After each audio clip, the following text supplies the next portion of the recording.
Hi, I'm here to do the second installment of the Sacred Circles video that I've been working on. First, it's Beltane, so I wanted to show you my little, let's see if I don't know how to show it to you the best. It's made out of sculpture wire that I twisted, and I can stick flowers in the front of it. I don't have anybody to celebrate with right now, but I did get this out and do some little things with my altar. And to give you a little modeling here. Anyway, today I want to talk to you about the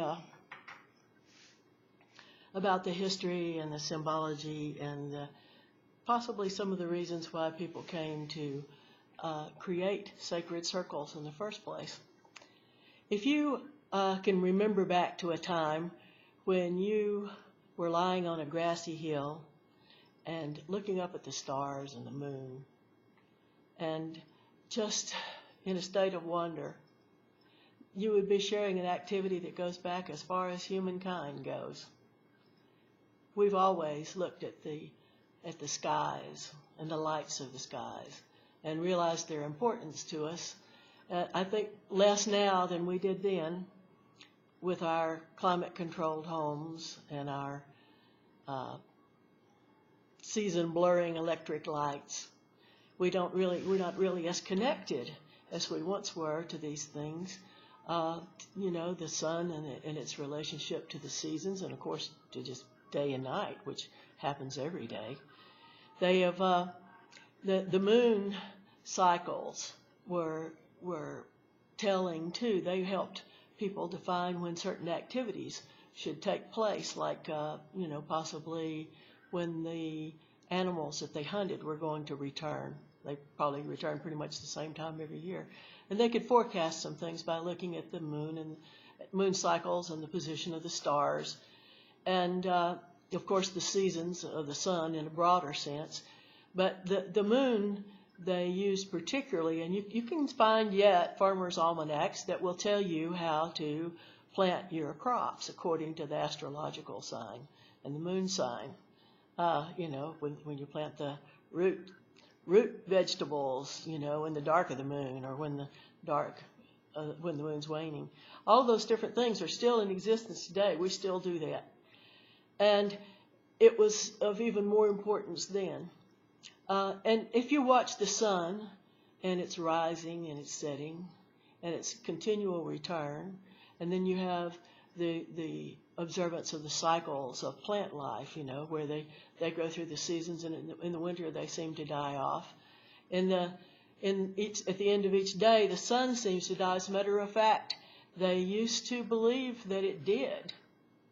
As far as I have been able to read, some cultures believe that the sun actually died at night. It sunk down behind the western horizon, and it was reborn every morning, which is how come we began to connect that probably connected it with rebirth, reincarnation. There's a nice little poem, ditty, about how they used to feel in the Celtic countries. I believe that this comes from the Carmina Gadelica, if I have my source right. It goes, "Greetings to you, O son of the season, who travels the sky on high.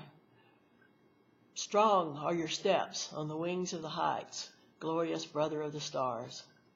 You sink into the perilous ocean without harm or fear, and rise up again like a young queen in flower."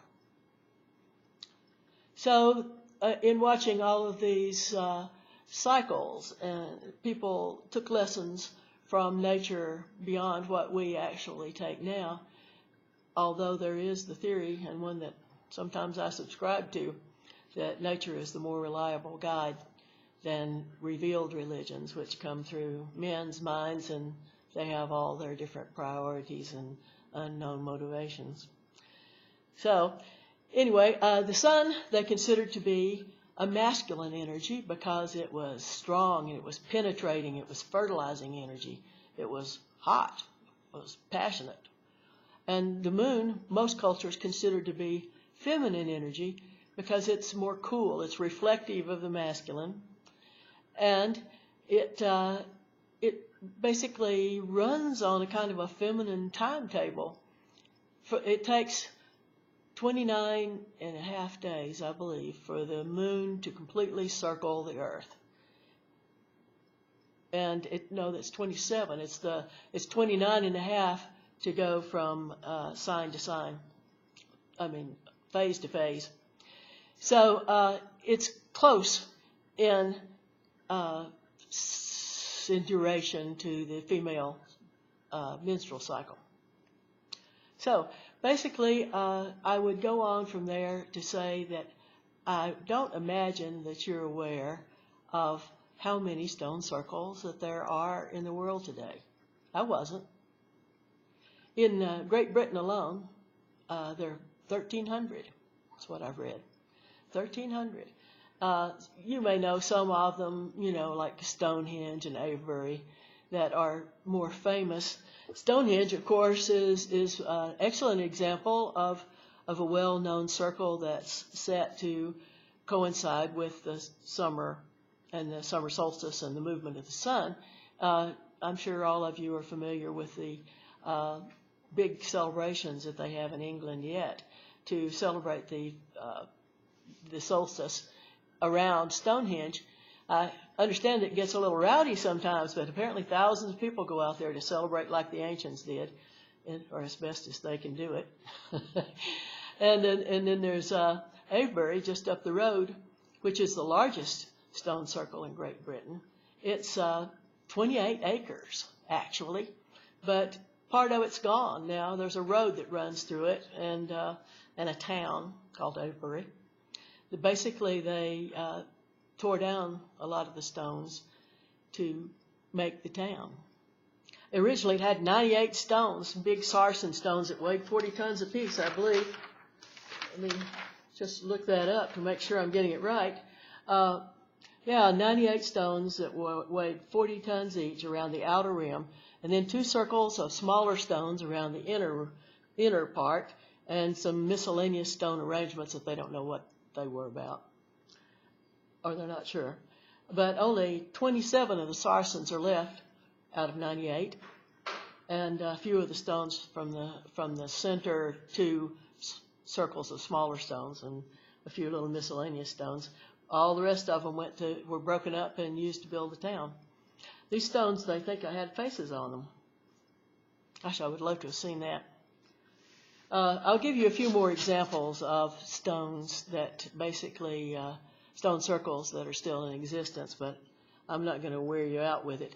But it is interesting and amazing to look these things up online. I don't know how to put a picture up on these videos yet. If I ever figure that out, I'll go back and remake this video or add to it, add a second video or something, and so you can see the pictures of these. You can look them up online yourself if you like.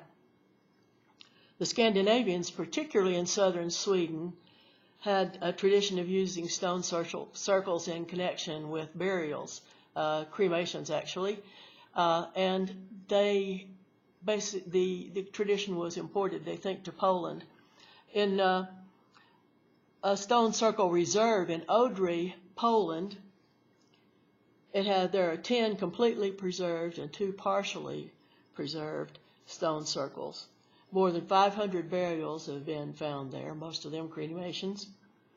In the Antalejo area of southern Portugal, a stone circle of shorter monoliths called the Cromalec dos Almendres stands. Some of them have carved drawings on them, and some have only little circular holes or shallow depressions where they think that they might have been set up for complex astronomical observations. Göbekli Tepe in Turkey, if I said that right, is among the oldest shrines or temples that we know of. It's believed to date back to 9500 BC. It has T-shaped standing stones with animals carved on them, like boars and foxes and lions and birds and snakes and scorpions. And all of these little carved stones are put inside circular enclosures. In Jordan in the Middle East, there are thousands of these circles. Many of them in the form of wheels with spokes radiating out of them. Near Azraq Oasis, there are numerous stone geoglyphs that can only be seen from the air, the circles. The Senegamian stone circles found in Senegal and Gambia in Western Africa comprise about 29,000 stones. Can you believe that? It just amazes me. 17,000 monuments and 2,000 individual sites. In Japan, ceremonial stone circles appeared as much as 10,000 years ago, and hundreds of them still exist. Some obviously positioned in a way that would have indicated alignment to certain stars. I'll stop with those examples right now. I believe I've given you enough to help you realize that stone circles, i.e. medicine wheels in the Native American tradition, are not just limited to North America. You can find them in cultures all over the world, and they were important. Two that I would like to tell you about that you could visit if you're in the United States. I have been to these two. I have not been to the ones in Canada. I know there are more stone circles up there, but I haven't been to those. I have been to the one, the Bighorn Medicine Wheel in northeastern Wyoming. It's a lovely site, and some 60 tribes still use it. The problem is that it's at 9,642 feet elevation on Bighorn Mountain. They would not have used that site in the wintertime because of the cold and the snow and danger. It would have been dangerous. But the circle is set up so that the spokes of it point to different stars that rose at the time of the summer solstice and toward the summer solstice itself.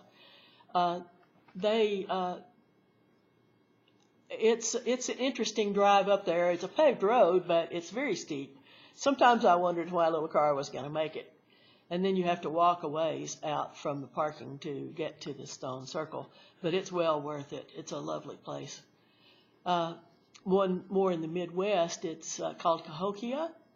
It has, they restored where they found wooden post holes for a circle memorializing the directions and the elements and certain stars and all of those sorts of things for their ceremonies.